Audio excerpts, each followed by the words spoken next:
Attends un peu, disait-il. Quelque chose de grand arrive. Je m'appelle Sharon. J'ai 27 ans. Je vis seule dans une petite ville juste à l'extérieur de Denver, dans une maison que j'ai rénovée de mes propres mains. Je dirige une petite entreprise de design d'intérieur, ce n'est pas glamour, mais c'est stable. Calme, comme la plupart de ma vie. Ma famille ne m'appelle plus vraiment Sharon. Quand ils parlent de moi, si jamais ils parlent de moi, c'est généralement juste « ta sœur » ou « elle ». Parfois, je me demande si je me suis estompée, ou s'ils m'ont floutée exprès. Alors quand maman a appelé 2 semaines avant mon anniversaire, j'ai cru que c'était un appel accidentel. Mais c'est elle qui a parlé en premier. « Salut, ma chérie. Je pensais juste. C'est quel jour, ton anniversaire, cette année ?» Je lui ai répondu, le 14 juin. Comme toujours. Elle a émis un petit bruit, presque un rire. Eh bien, garde ta journée libre, d'accord ? Ne prévois rien. Il y a quelque chose en préparation. Je lui ai demandé quel genre de « quelque chose ». Elle s'est contentée de dire. Tu verras. C'est quelque chose de grand. 3 jours plus tard, mon frère aîné Zach m'a envoyé un message. Libère ta journée. Tu vas aimer ce qui arrive. Il était temps. Zach ne m'écrit pas d'habitude. Pas à moins qu'il ait besoin d'un conseil déco pour son appart ou d'une idée de cadeau de dernière minute pour maman. Mais cette fois, il ne demandait rien. Il semblait juste être dans la confidence, ce qui m'a fait hésiter. Ma famille ne fait pas de surprise d'anniversaire. Pas pour moi. Pas depuis la fac, vraiment. Après mes 22 ans, ils ont même cessé d'essayer. Il y a eu cette année où ils ont envoyé un texto de groupe à minuit, 2 émojis, sans même signer. L'année où ils m'ont dit qu'ils feraient quelque chose plus tard, et ce plus tard n'est jamais venu.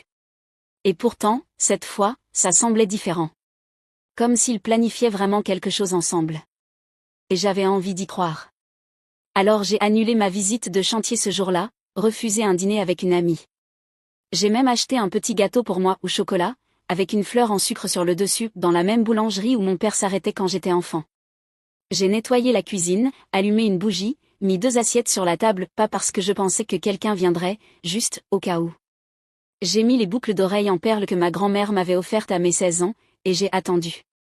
À midi, j'avais déjà actualisé mes messages 5 fois. À 14 heures, j'avais commencé à vérifier les réseaux sociaux de Zach, juste pour voir. La bougie se consumait doucement. Le glaçage de la fleur en sucre commençait à fondre. Et la seule question qui s'installait, plus lourde encore que le silence, c'était: est-ce qu'ils se sont vraiment souvenus de moi cette année, ou est-ce qu'ils voulaient juste que j'espère qu'ils l'aient fait ? À 14h30, la bougie avait fondu de moitié. La fleur en sucre s'affaissait un peu. J'ai déplacé l'assiette, en me disant que j'attendrais le dîner. J'ai laissé la table dressée pour 2. Je me suis dit, peut-être qu'ils prévoyaient quelque chose pour le soir. Peut-être un appel vidéo de groupe. Une livraison surprise. Ou même un message qui commencerait par « ferme les yeux ». Je n'y croyais pas vraiment, mais je n'arrêtais pas d'espérer non plus. J'ai tourné en rond dans la maison, redressant des cadres, repliant un plaid, ramassant une chaussette qui n'était même pas vraiment mal placée, n'importe quoi pour faire passer les heures sans trop les regarder en face. À 16h15, j'ai regardé mon téléphone à nouveau. Pas de nouveaux messages. Pas d'appel manqué. Pas de SMS de Zach. Rien de maman. Juste un rappel de mise à jour logiciel et un email d'un fournisseur de meubles. J'ai pensé à les appeler, juste leur demander directement, est-ce qu'il se passe encore quelque chose ? Mais je n'en ai pas eu le courage. Je ne voulais pas avoir l'air désespéré ou pire, être accueilli par de l'incompréhension. À 17h, je me suis assise à la table et j'ai fixé la seconde assiette. J'ai versé un verre de vin. Pas parce que je fêtais quelque chose, mais parce que j'avais besoin d'avoir autre chose qu'un téléphone dans la main. J'ai pris une bouchée de gâteau. Ça avait le goût du sucre dans le silence. À 18h15, j'ai ouvert Instagram, pas pour poster quoi que ce soit, juste pour faire défiler. Tout le monde semblait être quelque part, à des dîners, dans des parcs, à des concerts, souriant à côté de ballons ou tenant des chiens coiffés de chapeaux d'anniversaire. Je me suis dit que les gens ne publiaient que les meilleurs moments. Je me suis dit de ne pas y prêter attention. Mais mon propre écran restait silencieux. Pas de mention. Pas de message. Pas de « joyeux anniversaire, Sharon ». J'ai actualisé la conversation de famille. Le dernier message datait de 5 jours, une photo du chien de Paul dans un pull ridicule. Zach avait commenté « légende ». J'avais ajouté un cœur. Personne n'avait même remarqué. À 19h, la bougie a abandonné. Je l'ai laissée s'éteindre toute seule. Je pensais que j'allais pleurer, mais rien n'est venu. Pas de colère, pas de drame, juste un calme absolu. Je n'attendais plus. Mais je n'arrivais toujours pas à m'empêcher de me demander. Quelle était cette grande chose? Et comment pouvait-elle ne pas me concerner? À 19h45, j'ai rouvert Instagram. Je me suis dit que c'était par ennui, mais en vérité, j'espérais une photo, une mention, un emoji en forme de bougie, même une image floue de groupe avec mon nom tagué, en retard. À la place, j'ai trouvé autre chose. Une story postée il y a quelques minutes, le compte de Malry. J'ai cliqué.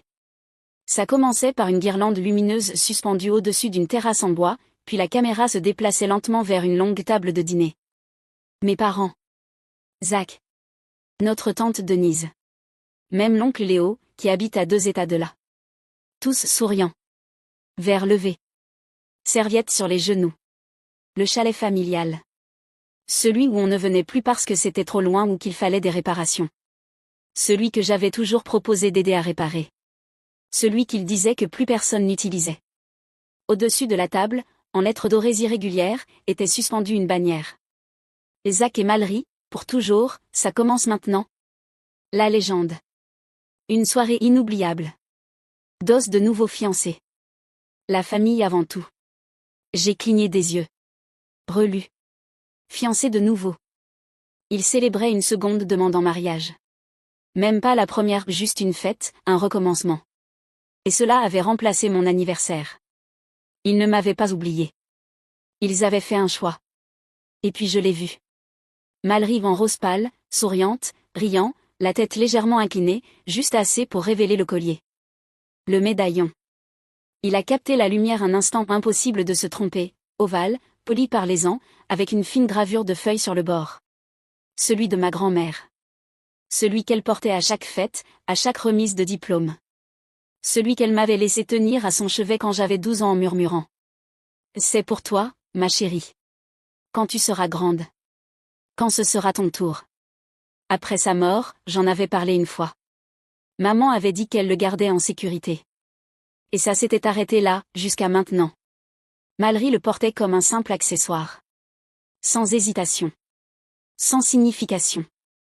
J'ai cliqué sur la story suivante. Ma mère la serrait dans ses bras, essuyant une larme. La légende disait. Gagner une fille ce soir. Mon estomac s'est figé. Ce n'était pas qu'il ne m'avait pas invité. C'était que je n'avais plus ma place. Et ils n'en avaient pas honte. Ils en étaient fiers.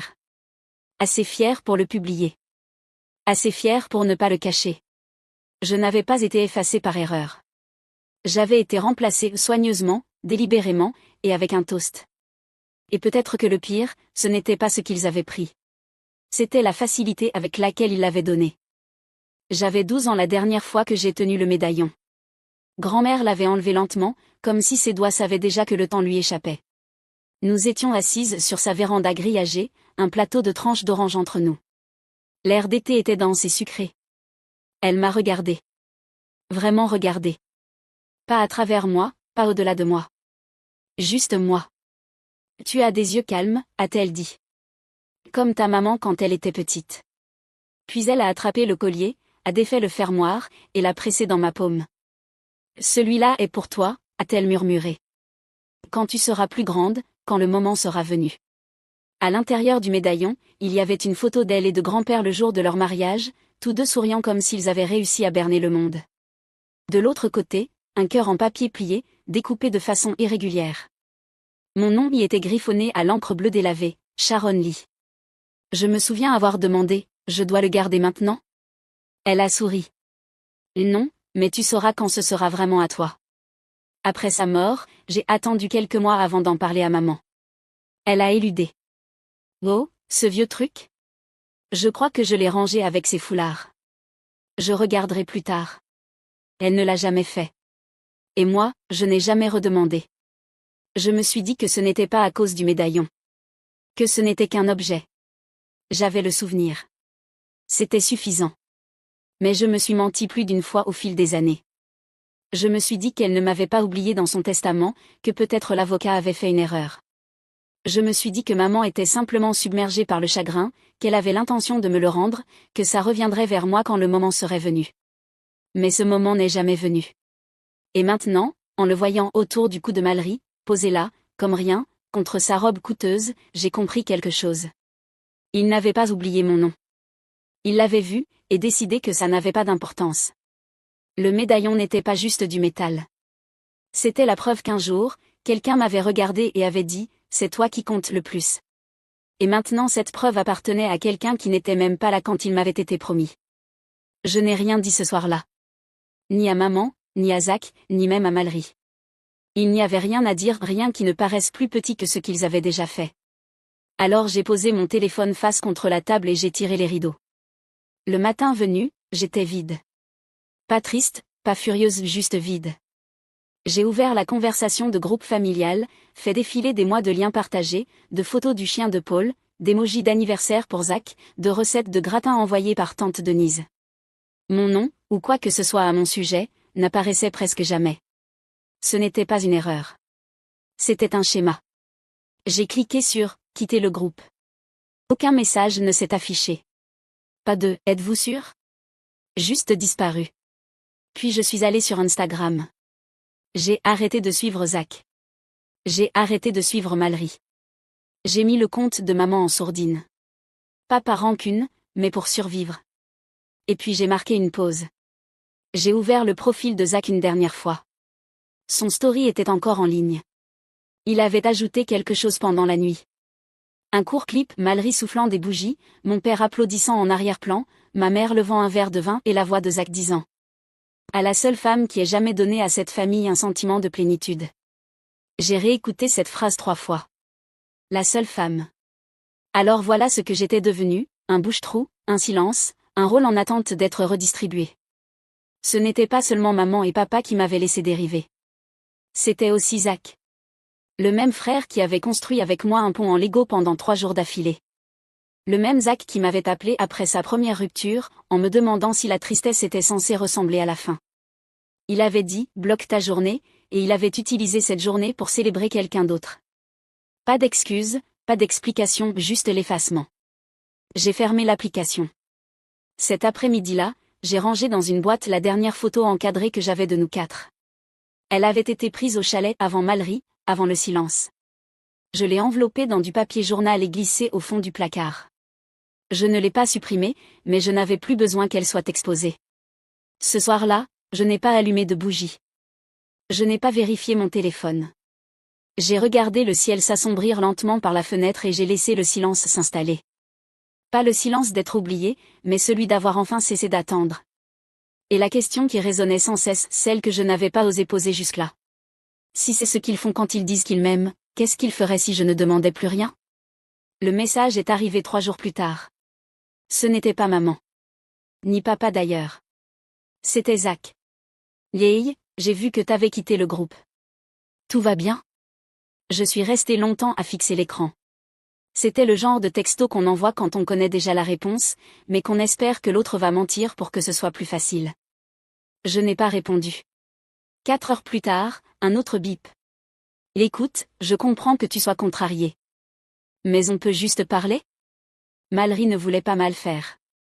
Maman non plus. Toujours aucune réponse. Le lendemain, il a appelé. J'ai laissé sonner 2 fois. Puis il a renvoyé un texto. T'es ma sœur. Ça doit bien vouloir dire quelque chose, non? J'ai failli rire. Pas parce que c'était drôle, mais parce que ça sonnait comme une réplique d'une série à laquelle aucun de nous ne croyait plus. À la fin de la semaine, maman a envoyé un mail. Salut ma chérie. Tu nous as manqué le week-end dernier. Tout s'est décidé à la dernière minute. J'espère que tu vas bien. On se voit bientôt. Aucune mention de mon anniversaire. Aucune excuse. Même pas un « désolé, on a oublié ». Juste du néant, bien poli. Mais l'objet du message est resté dans ma tête. Toujours la famille. Toujours comme malgré tout, comme s'ils avaient accompli quelque chose de noble en pensant à moi, ne serait-ce qu'un instant. Quelques jours plus tard, Zach s'est présenté à ma porte. Il n'a pas appelé avant, il s'est juste tenu là, un sachet de bagel de notre boulangerie préférée à la main, comme si ça pouvait effacer le reste. J'ai ouvert la porte, mais pas grand. Il a tendu le sac myrtille et nature, comme toujours. Je ne l'ai pas pris. Il s'est décalé maladroitement. Écoute, Sharon, je sais que tu es blessée, mais tu veux vraiment en faire toute une histoire? C'était juste une fête. Ça ne te concernait pas. Je n'ai rien dit. Il a soupiré. Je vais me marier. On ne pourrait pas éviter de commencer tout ce truc de division, là, maintenant? Voilà, c'était ça. La demande. Pas pour comprendre, pas pour réparer, juste pour avoir la paix. Sa version de la paix. On peut juste passer à autre chose, a-t-il ajouté, plus doucement. Je l'ai regardé alors pas comme mon frère, mais comme quelqu'un qui avait choisi un camp et avait besoin que je n'en fasse pas un problème. J'ai dit la seule chose dont je savais qu'il ne discuterait pas. Je n'essaie pas de gâcher quoi que ce soit, Zach. Je ne fais juste plus semblant. Il a hoché la tête, comme si ça réglait l'affaire, comme si j'avais accepté le silence. Mais je ne l'avais pas fait. J'avais juste accepté d'en avoir fini. Je ne suis pas allée à la fête prénuptiale. Je n'ai pas répondu. Je n'ai pas réagi au faire-part qu'une cousine de Mallory avait envoyé, avec ses clipars pastels et ses points d'exclamation forcés. Je n'ai pas été surprise qu'il m'invite. Ça donnait bonne impression, ça gardait les choses propres. Sur le papier, ça prouvait qu'il n'y avait pas de rancune. Je l'ai laissé dans ma boîte mail, non ouvert, jusqu'à ce qu'il expire. Une semaine plus tard, maman a appelé. Cette fois, j'ai décroché. Ma chérie, a-t-elle dit comme si de rien n'était, tout le monde t'a cherché. Je suis restée silencieuse. Zach a dit, tu es encore fâchée. On ne voulait pas t'exclure. Les choses se sont juste enchaînées vite. Tu sais comment c'est. J'ai failli dire, je sais exactement comment c'est. Mais je ne l'ai pas fait, parce que le silence parle plus fort quand les gens attendent des excuses. Puis elle a demandé. Tu viendras au mariage, au moins? C'est important pour ton frère. Je n'ai pas répondu tout de suite.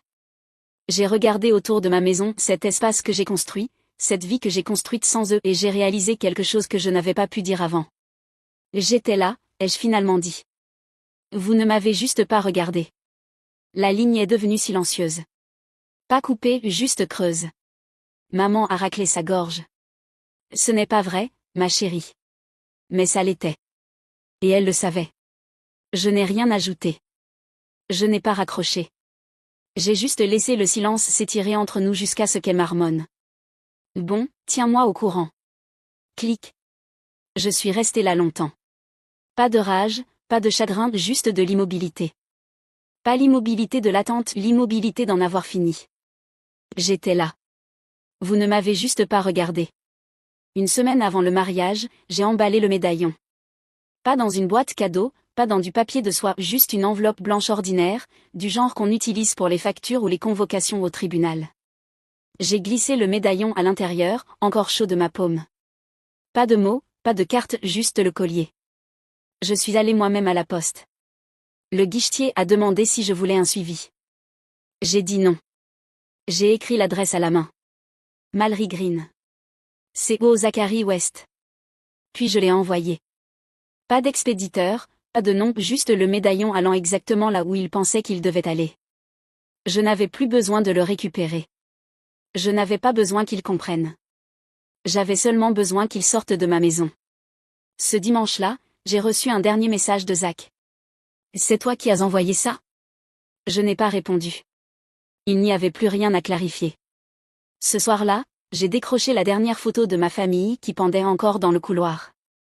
Je l'ai remplacée par quelque chose que j'avais encadré il y a des années mais jamais accroché à un croquis simple que j'avais fait à la fac.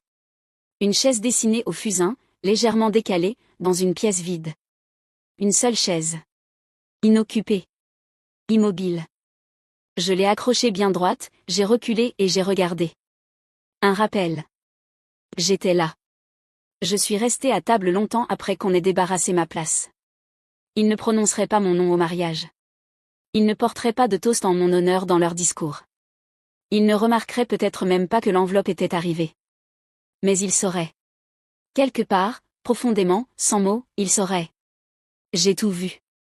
Je me suis souvenu. Et j'ai choisi de laisser la porte ouverte derrière moi pas pour pouvoir revenir, mais pour qu'ils sachent que je n'en avais pas besoin. Si un jour tu es parti en silence, juste pour qu'il ressente ce silence plus fort. Tu n'as pas besoin d'expliquer. Laisse juste un point.